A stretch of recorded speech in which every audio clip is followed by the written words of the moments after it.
반갑지는 않으시죠? 박수만 쳐주시고 전혀 반가운 내색은 없으셔서 반갑습니다. 전 여러분들 뵈서 너무 좋은 것 같아요. 함께 예배해서 기쁘고 감사합니다. 오늘 부활절이죠?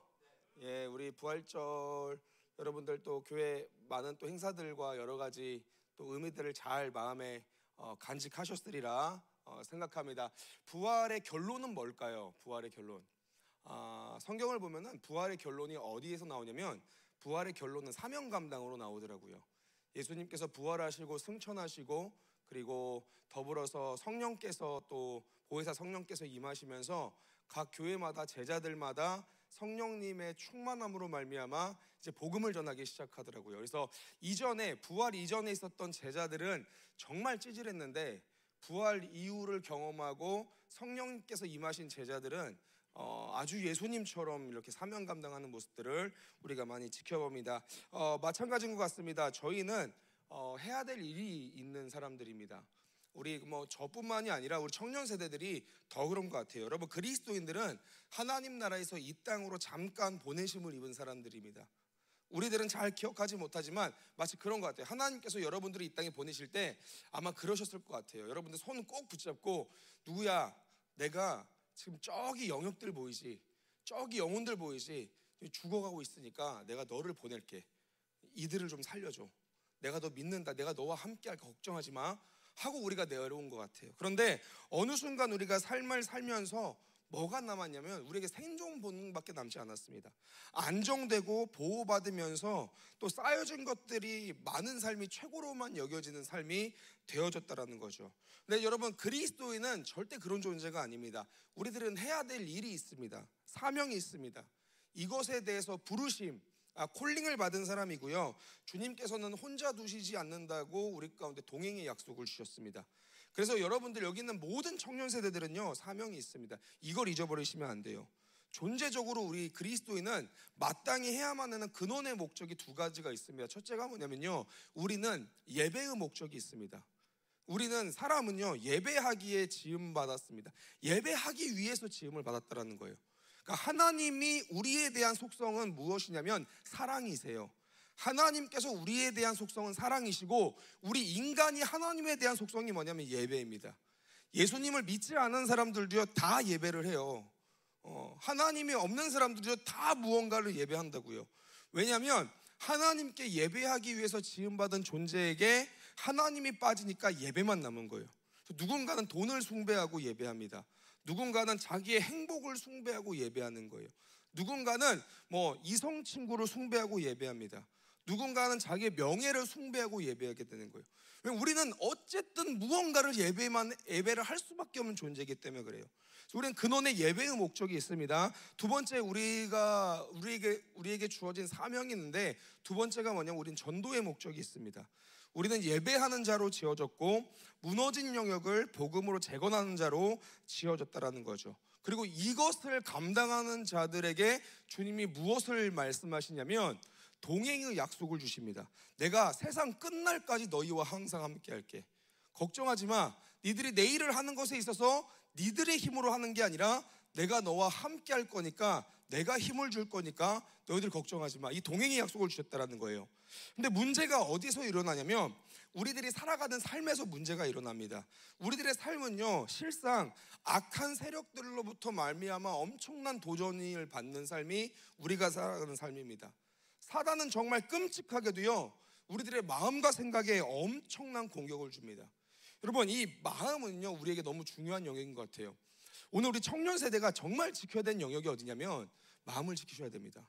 여러분, 돈을 지키는 것도 중요하고요, 여러분들 친구를 관계를 지키는 것도 중요하고요, 성적을 지키는 것도 중요한데 그거보다 더 중요한 영역이 뭐냐면 마음을 지키셔야 돼요.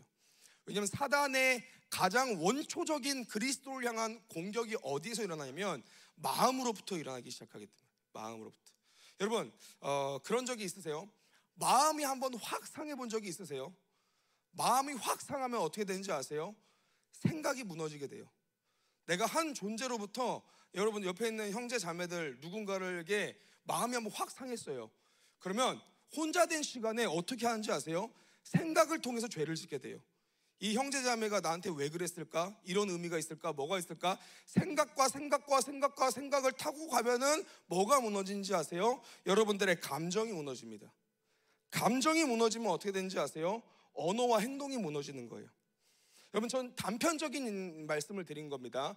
우리가 마음을 지켜야 되는 이유가 뭐냐면요, 생명의 근원이 여기서 나온다라는 거예요. 여러분들이 예수님으로부터 마음을 정하지 않고 이걸 지키지 않으면 우리는 계속적인 흔들리는 삶을 살게 되더라는 거죠. 그래서 마음이라는 기관은요, 너무 중요한 기관인 거예요. 이거는 모든 창조 세계 중에 여러분들, 마음은 하나님의 형상으로 지음받은 인간만 존재합니다. 여러분, 이 생각은요, 짐승들도 있어요. 그렇잖아요. 돼지의 IQ가요, 여러분 얼마나 높은지 아세요? 돼지의 IQ가요, 강아지보다 훨씬 높대요. 엄청 높은 돼지는요, 한 80까지 간다고 해요. 여러분, 생각을 해요, 걔네들도. 그죠? 범고래나 돌고래는요, 여러분들 사람 초등학교 저학년 수준의 IQ를 가지고 있다고 얘기합니다. 훈련도 하고요. 범고래 같은 경우는 그 부모 범고래가 자녀 범고래한테 학습도 이렇게 시켜준대요. 혹동고래라든지 이런 고래들은요, 여러분들 그들 안에 사회 체계가 있습니다. 교육도 해요. 그런 일화들 많잖아요. 다이버들을 살린 고래들 이런 일화들 많아요. 쳐보시면 다이버들이 이렇게 그 바다를 이렇게 수영하고 있는데 갑자기 엄청 큰 고래가 오더니 다이버들은 툭툭 치는데요, 이렇게. 그래서 툭툭 쳐가지고 왜 그러나 무서워가지고 도망다니는데 따라오면서 툭툭 쳤는데 자꾸 자기 이렇게 등 위에 다이버를 태우려고 하고 그래가지고 봤더니 밑에 엄청 큰 백상아리가 있었더라는 그런 예화도 있고요. 이런 IQ가 있어요, 그들도. 그죠? 근데 여러분, 침팬지나 원숭이는 어떻습니까? 가르치면 의사소통도 가능해요. 이런 생각은 다 있다고요. 그런데 어떠한 생명체들 중에서도요, 창조 본능이라든지 생존 본능을 뛰어넘는 어떠한 것을 가지고 있는 존재는 사람밖에 없는 거예요. 왜냐면 이거는 마음에서부터 오기 때문에 그렇습니다. 마음의 영역인 거예요. 그래서 영적인 전쟁이 뭡니까? 영적인 전쟁은요, 뭔가 뒤에 앞에 귀신들이 보이고요, 뭔가 이렇게 사단이 우리를 억압하고, 그런 전쟁보다 더 고차원적인 전쟁이 뭐냐면 사단이 여러분들의 마음을 공격하는 거예요. 근데 오늘 우리가 이 마음을 뺏길 만한 게 너무 많은 거죠. 청년 세대가 마음을 뺏길 만한 영상들을 너무 많이 보는 거예요. 마음을 뺏길 만한 릴스라든지 쇼츠가 너무 많은 거죠. 아무리 은혜를 많이 받아도 집에서 딱 누워가지고 침대에서 쇼츠 몇 번을 본 순간 마음을 전부 다 뺏길 만한 이 엄청난 컨텐츠들이 많은 거예요. 마음을 뺏길 만한 관계성들이 너무 많은 거죠. 그래서 영적인 전쟁은 마음과 생각 가운데 일어난다는, 우리를 계속 무너뜨리려고 하는 거예요. 왜냐하면 마음만 빼앗으면요, 우리의 삶을 빼앗을 수 있거든요, 사단이. 그래서 베드로전서 5장 8절에서 9절에 보면 이렇게 얘기합니다. 근신하라, 깨어라, 너희 대적 마귀가 우는 사자같이 두루 다니며 삼킬 자를 찾나니 너희는 믿음을 굳건하게 하여 그를 대적하라. 이는 세상에 있는 너희 형제들도 동일한 고난을 당하는 줄 알미라. 아멘. 여러분, 사단이 우리들의 신앙을 빼앗기 위해서 어떻게 한다고 성경이 얘기하냐면 배고픈 사자가 사냥을 하는 모습으로 이야기합니다. 배고픈 사자가 사냥을 하면요, 조용조용히 가요. 조용조용히 먹잇감 근처에 가가지고요, 갑자기 엄청난 포효를 합니다. 와! 하고 포효를 해요, 이렇게. 그러면 사자의 울음소리에는 동물들의 세포가 경직이 되는 DNA가 있습니다. 그래서 소리를 앙! 하고 지르면 똘똘 뭉쳐있던 초식동물들이 갑자기 여기저기 뿔뿔이 흩어져가지고 도망가는 거예요.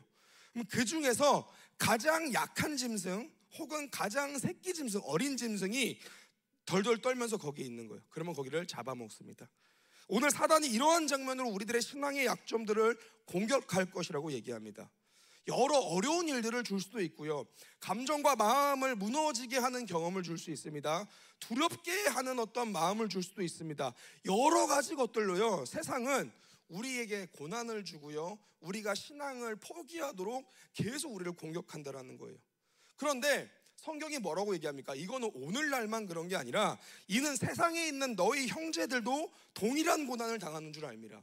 우리 신앙의 선배들도요, 계속 그런 어려움과 아픔 가운데 놓여졌다는 거죠. 그래서 부르심을 받은 우리들에게 우리가 나아가야 될 세상은 어떠한 세상이냐면 참 아이러니하게도요, 굉장히 패역한 세상입니다. 저는 막 말세니까 세상이 이렇게 어둡고 악하고 막 이런 걸로 공포감을 주는 걸 되게 싫어하는 사람이에요. 억압하는 걸 굉장히 경계하는 사람인데요, 분명하게 객관적으로 우리가 살고 있는 세대는요 패역한 세대가 맞다라는 거예요.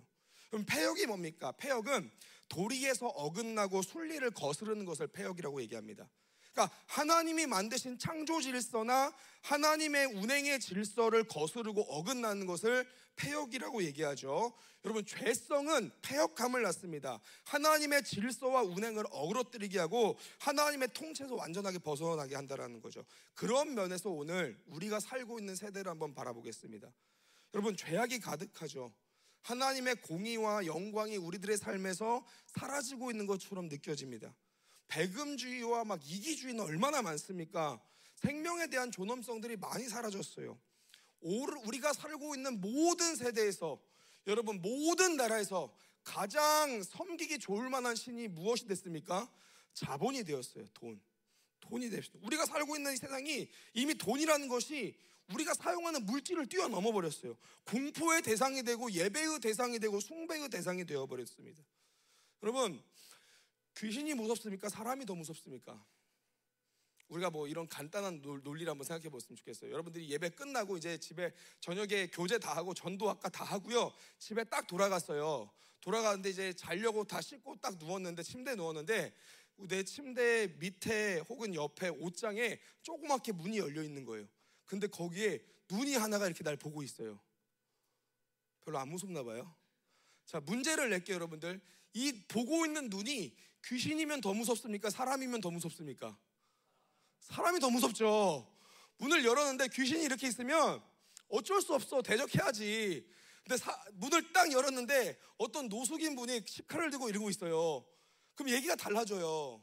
여러분, 우리가 얘기할 때는 사람이 더 무서워요. 근데 사람이 왜 무서워지는지 아세요? 사람이 무서울까요? 돈이 무서울까요? 여러분, 사람이 악해지고 무서운 이유는 다 돈 때문인 거예요. 대부분이 그렇습니다. 대부분이 돈 때문인 거예요. 저는 귀신이 무섭습니까? 돈이 무섭습니까? 얘기하면 좀 돈이 더 무섭더라고요. 개척교회 목회를 하면서 이제 교회가 좀 부흥해서 지금 이전할 장소들을 막 알아보고 있거든요. 와, 무슨 놈의 월세가 이렇게 비싸지? 이런 기도도 했었어요. 제가 요즘 하는 기도 중에 하나가, 하나님, 귀신 나와서 가격 싸진 데 있으면 좀 저희를 보내달라고. 저 그런 기도도 해본 적이 있는 것 같아요. 하나님, 그 컨디션은 괜찮은데 여기에 귀신이 자꾸 나와가지고 사람들이 여기를 다 이렇게 쫓겨나가가지고 이렇게 좀 가격이 많이 다운된 데 있으면 저희를 좀 보내달라고. 귀신은 쫓아내면 되죠. 월세는 사이드라니까요. 물러나지가 않아. 그러니까 오늘날의 세대가요, 여러분들, 대부분이 다 이런 거예요. 돈이 막강한 걸 다 알아요. 다 예수님을 믿는다고 하지만, 사역을 한다고 하고요, 또 뭐 하나님을 섬긴다고 하지만 대부분 어떤 셈으로 이루어지냐면 돈의 셈으로 이루어지려고 하는 거예요. 인류의 역사를 보면요, 어떤 종족이든 어떤 세대든지 인류의 역사 속에서는요 항상 존재했던 신이, 하나님 다음으로 가는 신이 한 신이 있습니다. 그 신이 뭔지 아세요, 여러분들? 물질의 신인 거예요. 어떤 종족이든 어떤 나라든 어떤 세대든 모든 이 민족 가운데 하나님 말고 존재했던 신 하나 꼽으라고 하면 물질의 신이 있습니다. 늘 이름은 바뀌지만요 여전히 존재하는 신인 거예요. 성경 시대는 만몬이라고 얘기하고요, 뭐 또 힌두교는 가네시라고 얘기하고요, 다 이름은 다르지만 물질의 풍요를 비원하는 신은 늘 존재했다라는 거예요. 여러분, 더군다나 우리가 살고 있는 이 자본주의 사회에서는요 돈은요 진짜 신앙이 됐어요. 신앙. 제가 두바이를 갔더니요 진짜 엄청나더라고요. 우리 코스타에서 좀 와달라고 해가지고 남아공 코스타를 간다고 두바이를 잠깐 이렇게 들렸다가 갔는데, 두바이 한인교회 우리 목사님들이랑 쭉 이렇게 돌면서 봤는데요, 와, 그 이사야서에 보면은 사막에 샘이 넘쳐 흐르고 사막에 꽃향기가 넘쳐 흐르고 그거 돈 있으면 되더라고요. 제가 봤어요. 두바이가 원래 사막인데 주님이 오시지 않아도요 돈 있으니까 샘이 넘쳐 흐르고요 꽃향기가 넘쳐 나더라고요. 무서운 거죠, 무서운 거. 오늘 우리는 예수님을 믿는다고 하는데 우리가 나아갈 이 세상과 패역한 세대는요 하나님이 없는 것처럼 느껴지는 거예요. 가장 심각한 게 뭡니까? 하나님의 영화로움이 너무 많이 훼손됐죠. 하나님의 이름이 심각하게 오해를 받고 있습니다. 폐역을 쫓아가고 있고 하나님을 부정하는 것을 넘어서 하나님을 막 비난하고 대적하는 세대가 된 거예요. 문화는 어떻습니까? 말씀드렸다시피 소셜미디어와 매체의 활성으로 말미암아 얼마나 우리들의 마음과 생각을 공격하고 있습니까? 여러분들은 모르겠지만요, 우리가 살고 있는 이 세대는요, 신앙적인 관점으로 보면 어쩌면은 전 세대 중에서 신앙생활하기 가장 힘든 세대가 아닐까 싶어요. 마음 빼앗길 게 너무 많은 거예요. 마음. 로마 시대 못지않게요, 북한에서 신앙생활하는 거 못지않게요, 우리를 공격하고 있는 악한 영들의 세대가 너무 많은 거예요. 그래서 우리가 나아가야 될 세대가요, 패역한 세대입니다. 자, 그런데 오늘 말씀을 보니까요, 오늘 말씀을 보니까 이와 같이 패역한 세상에서 부르심을 입은 선지자가 한 명이 나옵니다. 그분이 누구냐면 에스겔입니다. 에스겔은 바벨론의 포로로 잡혀간 남유다 백성들에게 하나님의 심판과 돌이킴을 선포한 선지자입니다. 오늘 저희는 에스겔서를 통해서 부름받은 자가 나아가야 되는 이 패역한 세상 가운데 하나님이 원하시는 삶이 무엇인지를 함께 나누길 소망합니다. 저는 이 말씀 가운데 여러분들의 삶이 이 말씀의 삶이 되어지길 소망합니다. 아멘. 함께 보겠습니다. 첫 번째입니다. 하나님께서는 패역한 세상을 살고 있는 우리를 보내시